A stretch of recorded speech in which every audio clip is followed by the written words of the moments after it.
Welcome to another edition of the Inspired Stories podcast, where leaders share their experiences so we can learn from their successes and be inspired by how they've overcome adversity.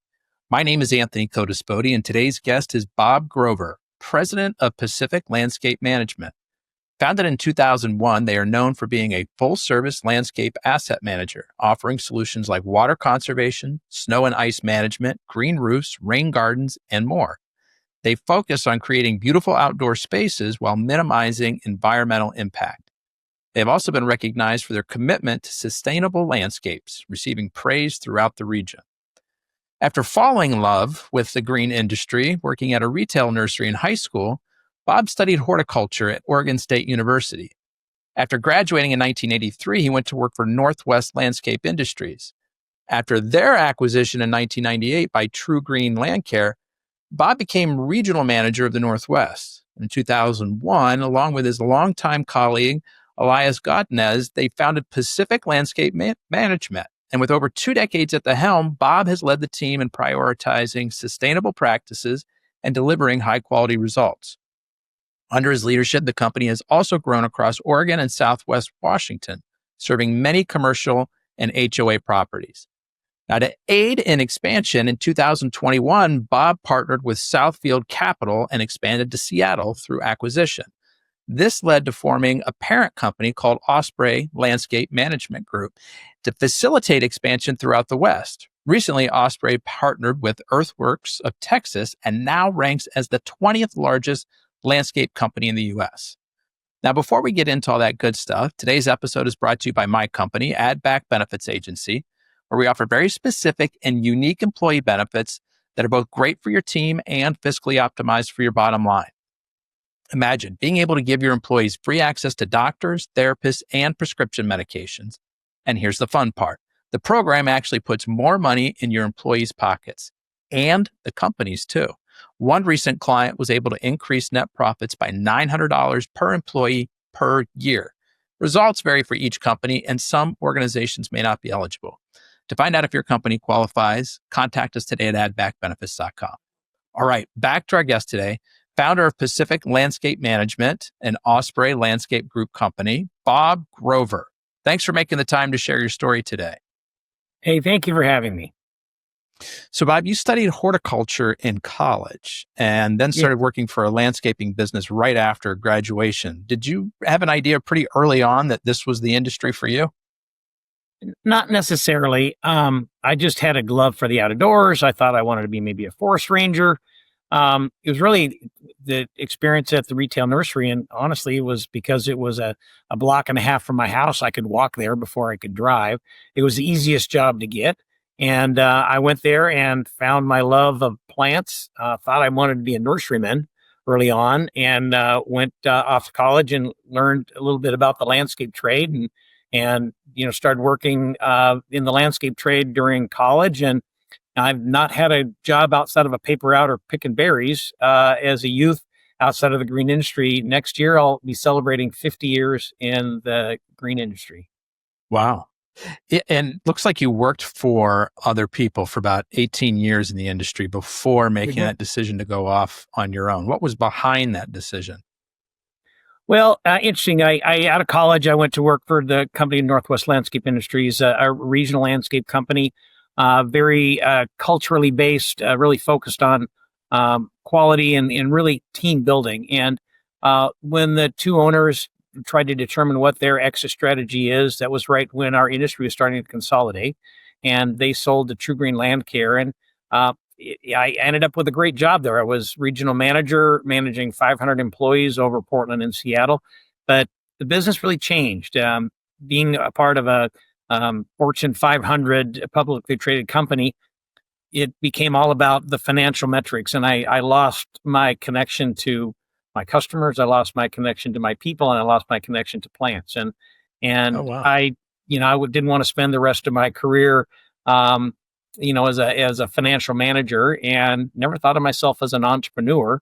But when faced with what do I do next, I thought about, hey, should I maybe go to work for somebody else? I actually decided one day this wasn't for me. And I decided I'm going to take a little sabbatical after 18 years and decide what I wanted to do. I thought maybe I'd get out of the industry. I'm a addicted homeowner remodeler. I thought I may be house flipper for a while, and decided after doing a major project on my house that I was not going to be good at that as I was at landscaping. So decided to be an entrepreneur, and we started from scratch and never thought we'd get to as big, as prominent as we are. And really proud of the work that my partner and myself did, and the great people that we've attracted to our organization and been able to retain. It's a magical place when you have a great team that is inspired to do great work for people.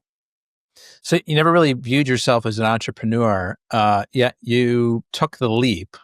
Did you have some mentors along the way, some coaching programs you went through? Like, how did you kind of get leveled up to be ready for this? I never really prepared for it, so I don't know if I was ever leveled up for that. I learned in my 18 years, 15 years with the privately held company, and even 3 years as a part of a publicly traded company. I'd learned a lot about the business, not just about landscape horticulture, but about how to operate a business, how to treat customers well, how to inspire employees. So I think I had a really, really good foundation, and it was really interesting to start from scratch after running a $50 million division of a company, to start off of me and my partner and a couple of people. It's like, oh my gosh, I can't wait till we're big enough to have all these other resources that I've had in the past. So it was a fun, interesting challenge. And I think the education I got from having been in business I'm always people go, oh my gosh, how did you grow to the business as big as you've grown it? And I managed a business this big or bigger before, and I learned through those experiences, learned what to do well and what to do poorly, that I wasn't going to do. Yeah, you had been able to be a part of that tremendous growth and see the systems and processes that were put in place. And even though you discovered that being part of a publicly traded company wasn't for you, I'm going to guess there were some things that they put in place that you were able to learn from as well. And tell me if I'm right or wrong here, Bob. Probably learned some things that you wanted to copy, and then you learned from things that you didn't want to recreate in your own environment. Correct. And I think the catchphrase that I would say, do the right thing and the money will follow. If you focus on financial metrics, you won't do the right things every time. And I think that's one of the biggest mistakes, that as businesses grow and get larger, you start making bad decisions based on strictly financial metrics. And you can't be ignorant of financial metrics are important. You have to make money to be able to support and grow your business. But by God, you got to make the right decisions for your people and your customers. And when you do that, magic happens and the finances come together. Can you maybe think of a specific example of that? Doing something that's the right thing that maybe on paper doesn't look like the right thing financially, but it plays out well for you in the end? I think probably the biggest thing is pushing the envelope on what you can pay your employees and the benefits you can provide your employees. And in my business, 90% of our cost is labor. And so, if you have one thing that you can control, it would be the cost of labor. So how many hours you bid into a job is one piece, but how much you pay those people and the benefits that you provide and the opportunity that you provide. And I think sometimes people, I hate the word human resource because it makes it sound like a sack of fertilizer. These are people, they are supporting their families. They have aspirations like I do personally, and you got to treat them like people and push the envelope on what you can do to help support them and provide them opportunity so they want to stay here and they want to aspire for greatness. So you make the decision to start your company. How did you get that very first client? I think that is kind of interesting. One of the things, I had a non-compete agreement, so I had to find people that I could serve for the first year. I was off about 5 months, so it really was only about 7 months. I couldn't talk to anybody that I had served or knew. So I had to go out and kind of beat the pavement and find some people. And one of the things that I found, especially after my non-compete agreement ran out, I could start talking to people. And the one phrase that as I met people and talked about, hey, can I provide service to you? They said, well, hey, I'm really excited for you, Bob. Let me know when you get things going and come back and see me. And like, well, I kind of want you to help me get things going. So, but Nobody again, wanted to be the guinea pig. nobody wanted to be the guinea pig, but I found enough people that were willing to do that. And it's amazing. And I remember when I was putting together marketing material, my first reference list of 6 people was all 6 of my customers. But we quickly developed a good reputation because we were doing good work and we were really focusing on taking care of the customer. And we have a phrase that, it's all about, we take care of landscapes, but it's really all about people. Our business is all about people. It's about our customers and it's about our employees. And inspired employees will take care of great customers. And you have to have both of those in connection. Yeah, I'm seeing the theme developing here. So what are some things, competitive labor market, especially for what you do, I would assume, what are some things that you've found that have been helpful for you in recruiting and retention? Oh, one of the things that we've done, being a growing company, we've grown for 25 years, creating opportunity, our growth. And one of the things that when we started this company, way back 25 years ago, it's like, gosh, can we build an organization that would support Elias and my families and our growth? And as we grew and we started attracting people to us, fairly quickly we determined, hey, this is not just about Bob and Elias. This is about those people that we brought on board. We need to provide opportunity for those people as well. So much of our growth over our history has been to continue to provide opportunity for people. So it's not just about paying people more to do the same job for the rest of their life. It's trying to create an opportunity to where as we grow, we're creating opportunity for people to grow in and around us. So people that, we have a number of people that are in managerial positions that started out as laborers with us. So, I went to college, a number of our managers went to college, not all of them did. And it's a creating an opportunity, creating training and development programs to help people further and benefit themselves. So really focusing on what can we do to help build and create opportunity for people is a magical tool for helping inspire people of, hey, if I stay around here, I'm going to have more opportunity. If I work hard and I learn, I'm going to have greater opportunity and can make more money. So it's not just about paying more. It's about creating opportunity where they're worth more, and then you can pay them more. I've had the opportunity to talk to a lot of people in the restaurant industry, and I hear them talk in a similar way where, people can do well and kind of work their way up in that industry without maybe having like the, best educational background. You don't need a college degree. Sometimes people come from some, rougher backgrounds, but people who are willing to apply themselves, learn the trade, buy into the system, there is that opportunity for advancement. That's the same kind of thing I'm hearing you talk about, Bob. Absolutely. You don't necessarily have to be highly educated when you get here, but you have to be willing to educate yourself. And we provide lots of opportunities for people to do that. So if you just want to be a laborer the rest of your life, that's fine. You're probably not going to get ahead. But if you want to learn and develop skills, and we do in-house training, we support outside education.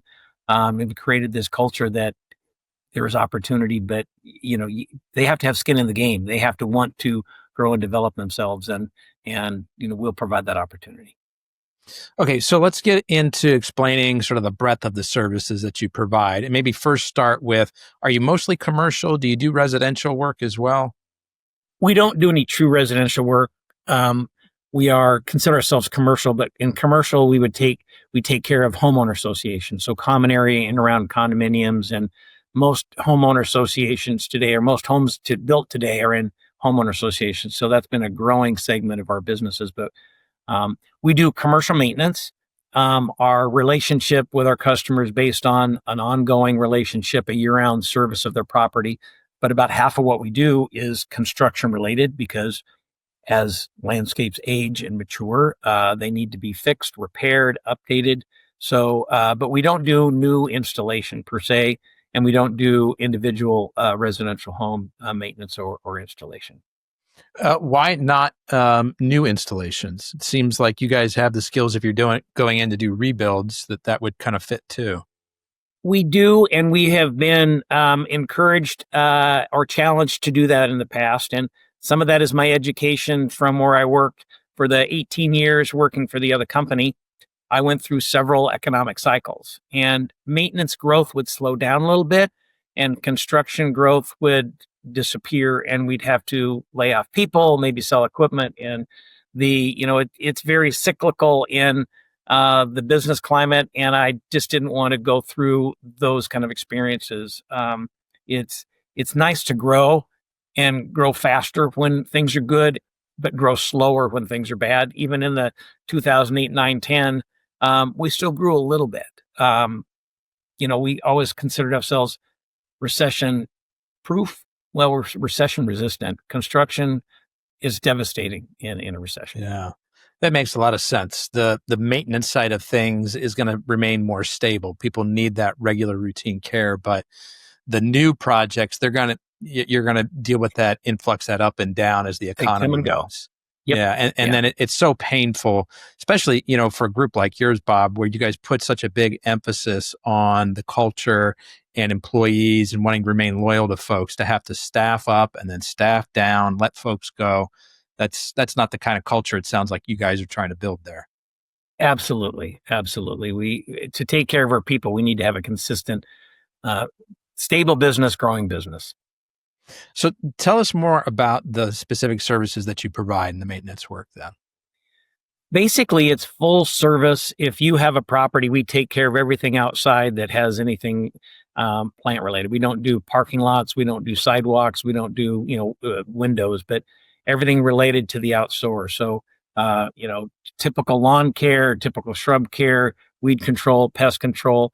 A couple things that are kind of interesting about our industry is we're slower in the winter in most of the regions. So we've become the snow service provider. So whether it's plowing snow, shoveling snow, de-icing sidewalks, that when it happens in the Northwest, that's a service that we provide as well. So big piece of what we do today, and talk a little bit about our sustainability efforts, but water conservation.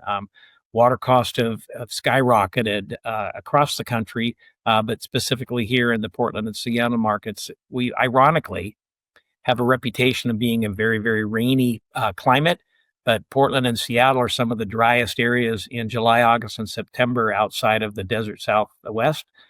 So irrigation is critical, and water it become very, very expensive. It's some of the most expensive water in the nation, ironically. So water I would not have guessed that. I feel like every time I visit Seattle, it's cloudy and it's raining, but. Well, come here in July, August, and September. It's God's country, 85 degrees and no humidity and no rain. Okay. All right. There. One of many things I'm going to learn today. And you're talking about sustainability. I mean, you guys have expanded to 9 branches, and there is this big emphasis on sustainability. Is that driven by just what feels good at your core, or is it good for business? How do you guys think about this? It's a little bit of both. And the sustainable movement in general, I think, has been inspiring and frustrating at the same time. A lot of things that we do in our industry have changed dramatically in my 40 years in landscape contracting. We are using less chemicals. We are using more fuel efficient equipment. We are using less water through water conservation. But one of the things in the sustainable movement is some people, I think, treat it a little bit more of a religion. We will be 100% organic. We will stop using gas powered equipment and vehicles. We will use we use no water. Let's do it in xeriscaping. And I always compare it to, if you buy a Prius back in the day, a hybrid car, or a Tesla today, you're still buying a manufactured car that gets you from home to work. So to say that I can't use fertilizers or chemicals or are gas powered, or there's a cost associated with, or sustainability is 3 pieces. It is sensitive to the environment, it is affordable, and it provides a product that's acceptable to the customer. So you have to do those 3. And when you say, I just want to eliminate all inputs to landscaping, you're probably going to be too expensive. You can't pull a weed until you see it. It's got to be acceptable to the end product. So we found that we do everything that we can to lessen the impact of the methodology of maintaining landscapes while maintaining the positive aspect of the landscape at the same cost as it would be otherwise. So back in, the early 2000s, as the sustainable movement got started, we were trying to develop a package of, okay, here's what we could do that would be more sustainable, all this kind of stuff, and it'll cost, 5 or 10 or 15% more. And as soon as you start talking about it's going to cost more, our customers' eyes would glaze over. And then we started saying, okay, if there's an additional cost to it, people are probably not as interested, but what can we do? And we figured out every year we're a little bit more sustainable, a little bit less chemical, conversion to electric equipment versus gas powered equipment. All those kind of things that we're doing it's not a stop today. It's what can we do a little bit better next year? And, 15 years later, we're doing a lot of things significantly different. It's really interesting to hear you talk like that. Excuse me, because you're right. Like if you go to one extreme very quickly, you're going to price yourself out of the market. The company's not going to be around. You're not creating those jobs. And so this incremental change, okay, we need to replace, how many weed whackers this year? Can we do an electric version of that? Yeah. And sort of doing it incrementally, step by step, makes a lot of sense. Talk more about what the water conservation looks like that you guys are doing. This is just choosing different types of plants. Are you guys running sprinkler systems that operate differently? I'm glad you asked that question, because what we found is oversimplifying it is, okay, we just need to deliver the water better to the landscape. So drip irrigation, so not spraying sprinklers on shrubs. Weather-based irrigation is, if it's hot today, you water more. If it rains tomorrow, you water less, having the irrigation system automatically do those kind of things. What we found is a significant part of water conservation is reevaluating your landscape. Turf, lawn, is the cheapest landscape that you can install. So, and it's desirable. People like grass. America loves grass. But it's also the cheapest aspect of what you can install. Shrubs and trees are more expensive per square foot to install than lawn.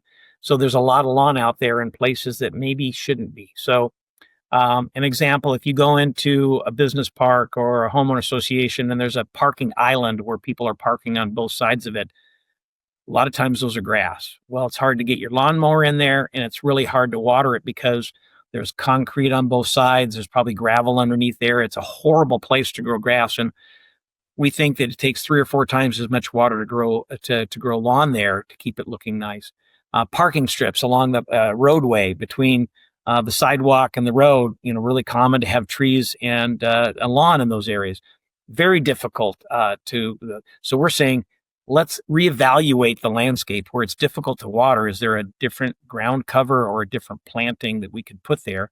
So sometimes it's modifying the irrigation system. The new irrigation technology is better. Sometimes it's modifying the landscape, and we can make it not just save water, but sometimes it looks better. When you have trees in a parking strip, the trees are out competing the lawn, and you have brown patches around the trees. It's not attractive, and it's taking a lot of water to try to do that. So we're combining improving a landscape. Some of the renovations, updating we do, remodeling, is water conservation related, and it looks prettier when you're done. That makes a lot of sense. So, you're basically becoming consultants or advisors to your clients and saying, hey, I think there's a better approach here in this part of the parking lot. Rather than grass, let's do something else that's not going to require as much water. Maybe the installation of it is going to be a little bit more expensive than that grass, Yes. But long term, the maintenance is going to be easier and you're going to spend less on water. Yep.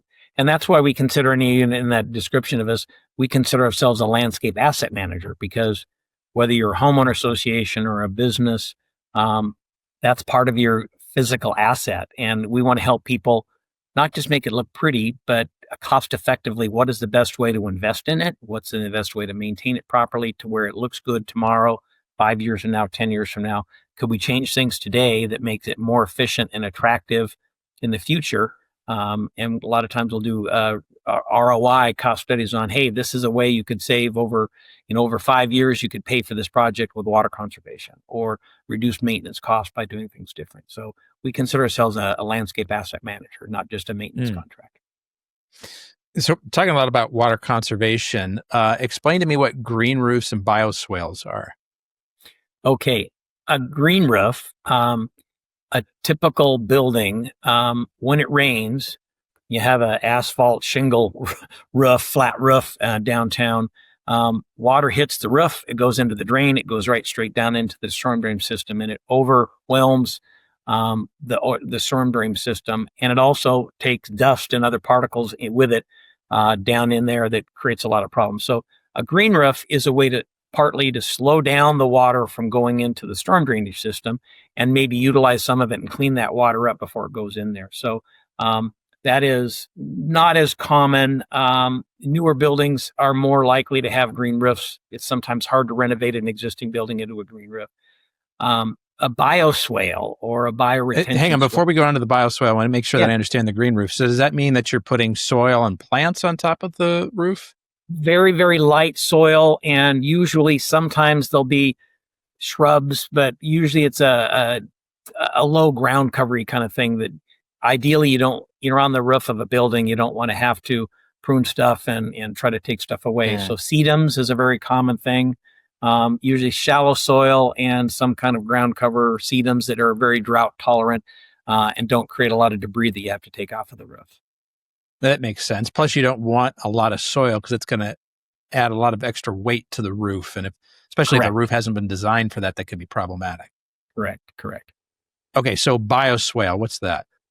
So water, again, in the parking lot, if you go back, 50 years, it went right straight into the storm drain system. Well, lots of debris, whether it's, from the oil spilling on the road or whatever. A lot of times it's just dust that collects on the road. And as soon as it rains, that washes into the storm drain systems, and that is polluting a lot of times with just mineral elements that come out of the dust and soil that grow algae and problems with the where the water ends up.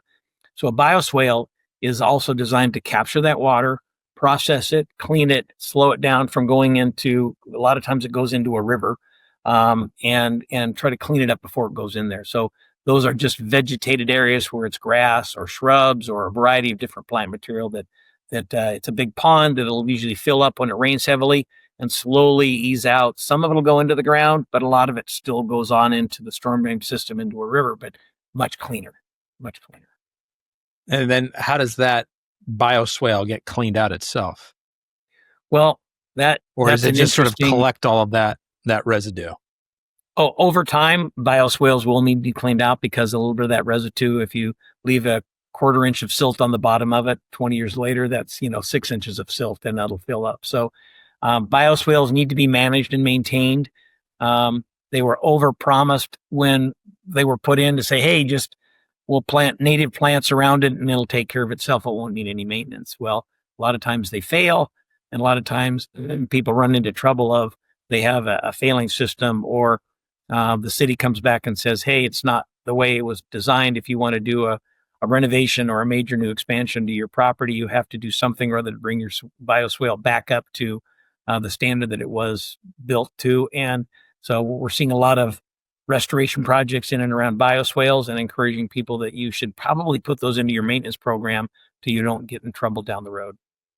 And so visually, what does a bioswale look like? Is this just sort of like a retention pond that, I'm seeing from the surface? Is it like sort of underground somewhere that's covered?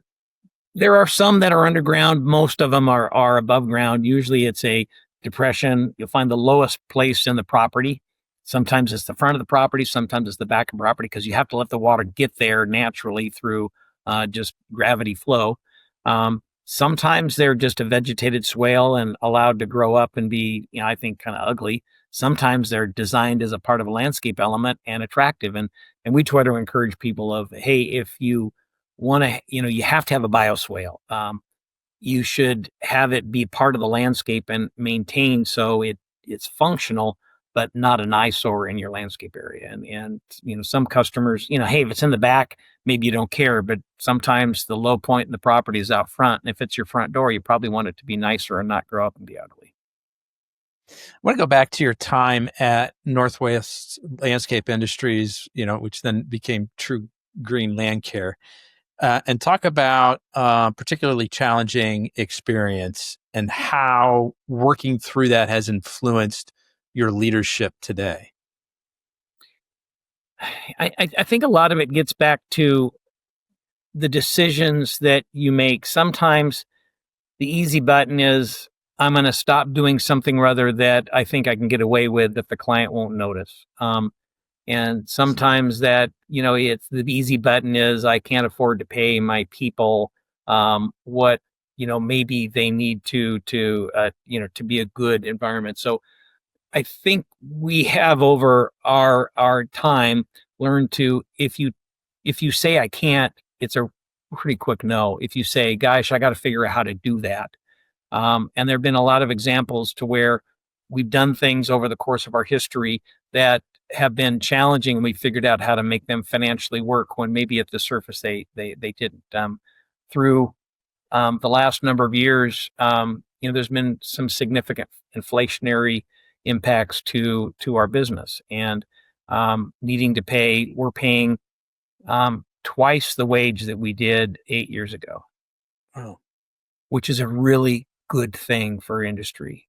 Getting closer to, speaking at the laborer level, our entry level laborer level for unskilled labor is $21 an hour. Now that doesn't sound great if you're a college graduate, but if you were an unskilled laborer, that's way better than, $10 an hour. And that's been challenging. We've not been able to pass that directly onto our customers. So we've had to learn how to be more efficient. So whether it's the way we do things, the schedule we do things, the equipment that we're using, we've been very, very creative on figuring out how to continue to pay our people the wages that we need to pay to have them to be able to support their families, and redesign how we operate to still provide the same quality product with less labor, because our customers aren't paying twice what they paid 8 years ago, while we're being able to pay our employees twice.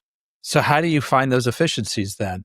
You have to increase the amount that you're paying your labor, which is your largest expense, but you can't pass on all those increases to your customers. What are you guys doing in the middle? Well, part of that is, one of those cultural pieces of honoring your employees. It takes a village to figure out how to be more efficient. So we are very encouraging to people across the spectrum of trying, experimenting, and making suggestions on what we could do differently. And we're constantly looking for new creative ideas on how to do things slightly differently that would be improving our efficiency. And those come from all rank and file members, not just managers. And that's one of those things where, in some of that environment, an employee-centric environment, is everybody's opinion counts. Now, there's some crazy ideas out there, and sometimes those crazy ideas come from the lowest level. Hey, why don't we do this a little bit different? And how we operate. And it's been very exciting to have everybody be a part of that process of helping us improve our product and improve our efficiency. So you were with Northwest Landscape Industries for a number of years, and you stayed with True Green for a few years, a publicly traded company. Decided that wasn't the right environment for you. You got disconnected from your employees, you got disconnected from your clients, disconnected from the plants. It was a big reason why you wanted to go out on your own and start your own thing. Now you have a partnership with an equity group. How are you ensuring that those same issues that inspired you to leave True Green Landcare won't occur with Osprey? And I'm glad you asked me that question, because that is probably, at this point in my career, I'm 64 today. And when we started in this process of determining, 5 years ago, my business partner and I, at some point, we need to transition out. Are we going to sell our company? Are we going to create an ESOP? Are we going to do a manager buyout? Are we going to give it to our children? And there's lots of options on how you transition out. And having had a bad experience in the past on selling to a complete, or previous owner sold to another company. They sold to a company that didn't completely understand our business. Excuse me. True Green Landcare was owned by ServiceMaster. They're a residential service-based organization. Residential service is totally different than commercial service, even in landscaping. And our range of services that we provide, True Green Landcare takes care of fertilization and weed control in lawns and landscapes. And they're very good at that, and they're very efficient at that, and they know how to sell that, and they know how to operate that. Doing full service landscaping for a commercial operation or a commercial property is much more complicated. And one of the things that I don't think they understood or appreciated is how you interact with your customer is very, very important. We consider ourselves a relationship-based business, to where every customer has different expectations for their landscape. Some are long-term holds, some are a strategy to buy, fix it, and sell it. So you got to understand your customer strategy, and I don't think they appreciated that. So making sure that we are managed and run by landscape managers that understand the landscape business. When we took on our partner 4 years ago, this was a transition out that I said, I'm probably on for 5 or 6 years, and then I will retire. We've hired actually now a CEO for the Osprey Landscape Group. We created a parent company. We're going to grow outside of the Pacific Northwest. We're going to partner with other companies, with other brands. And our CEO that we brought on, he's like me, spent his entire career in landscaping. The equity group that we chose is somebody that honored and appreciated us wanting to retain the magic of not trying to do something different, because they knew how to run our business. So it's been a gradual transition of me leaving getting prepared to leave the organization. But we brought in somebody as CEO that understands our business, and we promoted some people under me that have grown up in our business and understand our business. I'm very, very comfortable that we are going to continue to be staffed when I am ready to retire and leave, because these are landscapers that understand our business and understand service and understand how to manage the commercial client and how to take care of and inspire and develop people. What do you think the timeline going forward looks like for you to kind of fully step away from the company? And I've asked that a lot over this time. I'm not sure exactly how long. My wife retired 5 years ago, about the time that we did this, and I promised her that I will retire at some point. I'm becoming more flexible, so I don't have to go to the office every day. I work probably more out of my home office, and here I'm traveling more, some for the business and some personally. So I wouldn't be surprised if I stay connected for 5 or 6 or 7 more years in a very, very limited capacity. I have no operational responsibility anymore. I consider myself an advisor and an ambassador, and I'm really enjoying that role. Really enjoying. Like I said, I'm sitting here in my home office today. I was working for a couple hours before this came on board, and I'm going to do some stuff for my business, and I'm going to do some stuff personally, and I have that flexibility, and I'm loving that. I'm staying connected to the organization I love and having more flexibility to take care of my wife and take care of my house and travel. That's great. We'll have to check back in with you in a couple of years and see how that transition is continuing to unfold. But I'm curious, up until this point, the growth strategies that you've found success with, what's kind of been the biggest lever that you've pulled that has helped with that? Well, in our business, as I said, it's a relationship business. It's difficult to sell work to a new customer or sell additional work to folks just by, people don't go on the internet and find a landscape contractor. Most of our work comes off of referral or comes off of our reputation. So we spend a lot of time working in real estate trade associations. There's an organization called BOMA, NAIOP, IRAM, IFMA that work with real estate owners, whether they're commercial property managers or homeowner associations or facility managers. We've gotten very, very involved in those organizations to be able to interact with people. Our customers at those will introduce us to other prospects. We'll learn and find people, and just being present in the environment where, if you walk into somebody's office, you're going to bug them. If you meet them at a real estate trade association event, they're there to meet other people, to be in a social environment. And we found that that's been very, very effective of where they're seeing our existing customers and they're meeting new customers, and being in their environment is probably the biggest area. We do sell, but we probably market strongly, and we sell when people ask. We're looking for people that are disappointed with their current vendor. If somebody, if we go out, if you're happy, I don't want to sell you. If you're not happy, I'm gonna do everything I can to show you that I can make you happy again.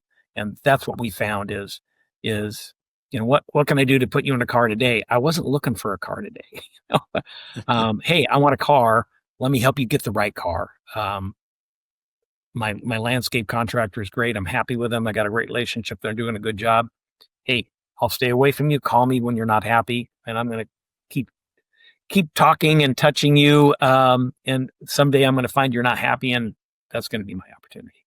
I talked with a president of a commercial cleaning service, so they clean buildings, and he had kind of a similar approach, where, their sort of motto was, I don't want to be your cleaning company. I want to be your next cleaning company. And it's a similar kind of mentality that I know at some point you're going to become unhappy with your service provider. So let's stay in touch so that when that happens, then we've got a chance to talk and work together. Exactly. And Bob, as you kind of look back over your life and your career, what's a serious challenge that you've overcome, whether it's something personal or professional? How'd you get through that, and what did you learn? Well, I would say one of the greatest challenges was when I determined that, working for a Fortune 500 company, I didn't really like my job anymore. I never considered myself an entrepreneur. Trying to make a decision on what to do and then deciding I wanted to start my business. It's not easy to come up with the capital it takes or take the risk it takes. And that was a huge, huge step in, for a while I thought, hey, maybe I should go to work for somebody else, what I should do. And, how I overcome that, the support of my wife, I think, was incredible.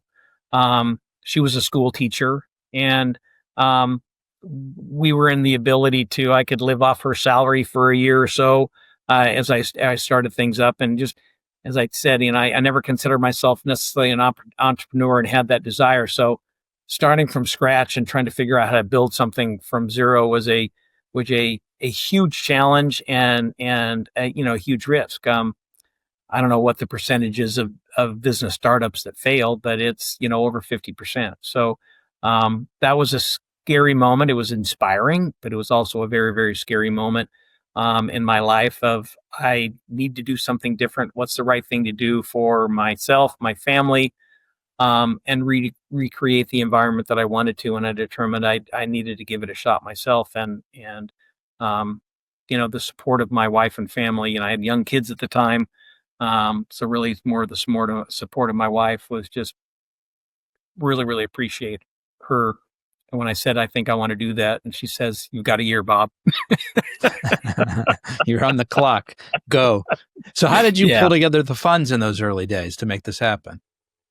Well, having, been 18 years into my adult life and career and being a relatively conservative financial person, we had some savings.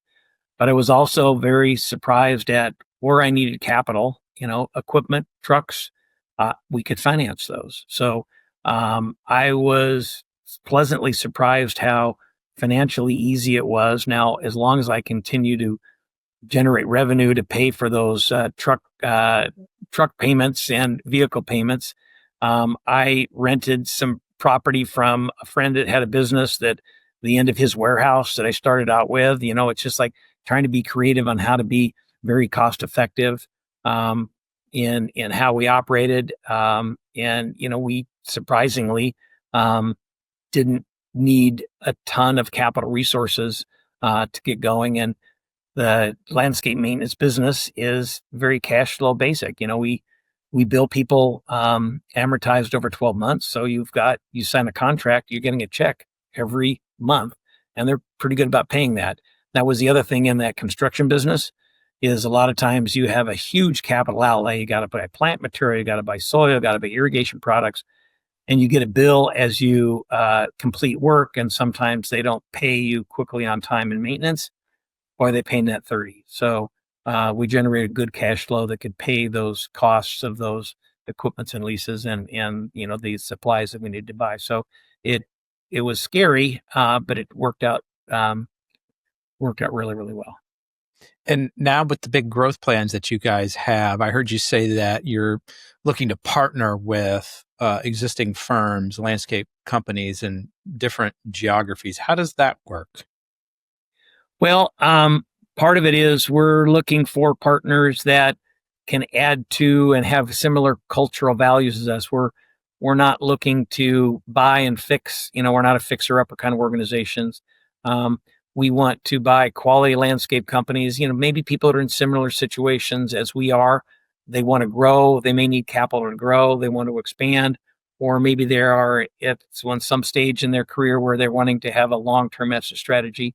And there's a lot of competition. Our industry is becoming consolidated, and some people are doing it well, and some people are doing it poorly, which creates opportunity for us, but it also creates a lot of competition. I'm very involved in our landscape trade association. I know a lot of folks across the country, and some of our effort is on connecting with people that I've known for a number of years that I know have a good reputation through their involvement in our trade association and aware of their operations. So we're being very selective in who we approach and are looking for really quality organizations that we don't have to fix. You said that there are a number of companies that are doing this consolidation poorly. What is it you guys are doing differently to set yourselves apart? Well, I think number one, we're being very, very careful to make the right choice for acquisition. So some people might be acquiring more or faster. I think the fact that we're building an organization that is run by people that have been in landscape their entire careers and understanding that to do well in this business, you have to know this business. I think those are really the two cores of, we don't want to make an acquisition just to acquire. We want to make an acquisition that we're going to be proud of and is going to add to our quality. And by gosh, we're going to run it like landscapers, very sophisticated, skilled business landscapers. But you need to understand this business. You need to understand how to manage and inspire employees. You need to understand how to serve and communicate with customers. And if you haven't done that in this trade, you probably are going to make some mistakes. And we're very, very focused on making sure that we do it the way a landscaper should. Bob, what's your superpower? Well, interesting. I think I will share my superpower with my business partner, Elias. I am highly motivated and have learned over my 40 years of how to properly communicate and honor a customer. And I get on my stump all the time in training and the development of our people and helping inspire them how important it is we need to be the easy button. One of my philosophies are, if a customer calls you and tells you something about their landscaping that you don't know enough about the landscaping you're managing for them. So we want to be the easy button. We want to be one step ahead of our customers, and we want to always tell them something or other before they find it out on themselves. And I'm a huge fan of, when we screw up, tell them you screwed up and you're fixing it. I think natural behavior is, gosh, maybe they didn't see and I can fix it before they find out. They always find out before you fix it. So I'm a huge believer in humbling yourself when you screw up, because we all, everybody screws up. There are problems. My business partner's superpower is probably more focused on, he was our, is our operations manager, runs and trains and develops our production folks. Very, very inspired. He's a landscaper, but he's a people builder, and he just so happens to be a landscaper. I think I probably have more love of plants for him, but I'm the people pleaser, the customer pleaser. He is the employee pleaser and developer. So it's those skills and focus and passions for people on both sides is our superpower. I love that. I love that you brought him into the answer. How about some daily habits or rituals, things that help to start your day or keep you on track? Well, whether that's a superpower daily habit, I am very, very good about managing when, like I said, when those calls come in, when those emails come in, of probably my daily habit at the end of the day of making sure that I have made a priority of those things that have come in that I need to deal with the next day. Do I need to deal with them right now? I kind of have a end of day process of, oh my gosh, this is something that I didn't get accomplished today. I have to start out the next day of getting that accomplished. So making my list of these are the priorities, more so based on the stuff that comes to me, as opposed to, hey, I want to take care of this. I want this as an objective that I want to do. A lot of times those are longer term, but my daily deal is don't let the day end without making sure that you know what came in of a request that you need to facilitate and get taken care of. If you didn't get it today, by God, you got to do it tomorrow morning. Best decision you ever made for your business? What? Best decision you ever made for your business, Bob? Well, partnering up with my partner, Elias, is probably the best decision I ever made. I knew I didn't want to go it alone. I'd worked with him for about 8 years at the previous company. I probably underappreciated how skilled and gifted he was in training and developing people. And that, I can't imagine having gone it alone, but I could have gone it in partnership with somebody not as skilled and gifted as he was. And I just pinched myself of having been exposed to him and talking him into joining me when I decided to make this journey. And you guys first met at True Green, is that right? You were working together there? At Northwest, prior. Yeah. Yep. Okay. Yeah. You brought up his name very affectionately multiple times today. So I can tell. 35 years we worked together. 25 very good and complementary relationship. Yeah. How about for our listeners, any recommendations on books, podcasts, courses, any resources that have been helpful to you? Well, I am an avid reader, or any more a listener. I've found that I can read for pleasure better than I can read for learning. So I am a Audible. I have listened to hundreds of books on that. The one that I listened to, or it's been inspiring me the most. In fact, it's called Unreasonable Hospitality. It's a book about the restaurant trade, and I'm trying to remember now really quickly that it's one of these greatest restaurants in New York, of how they aspire to surprise, giving people something they didn't expect. You expect to have a great meal at this restaurant, but they will exceed your expectations. And I love that idea of, one of the things that I've always said is, people have basic expectations when they buy something from you. So anytime you can surprise them, one of our key cultural values is being heroic. I don't want to create a situation where I need to be heroic, but by God, when the opportunity creates itself, we will do whatever it takes to be heroic. Whether it's, doing something where they're in the middle of the night, or responding to an issue. And one of the things I've in my career is like, hey, customer calls, says, hey, oh my gosh, I know you probably can't do this, but I don't care what they say after that. They've set me up to be a hero. I will do everything in my power. Give me one example. Give me a specific example of when you guys were a hero. Well, one of our most heroic things is when it snows or freezing rains or we get winter weather. it shuts down a city, and how we can be prepared to get out and about and take care of those snow and get things cleared. I'm constantly really proud that we've cleared a parking lot for a business before the city has cleared the street out in front of it. Irrigation in the summer, when something breaks, we provide 24/7 coverage.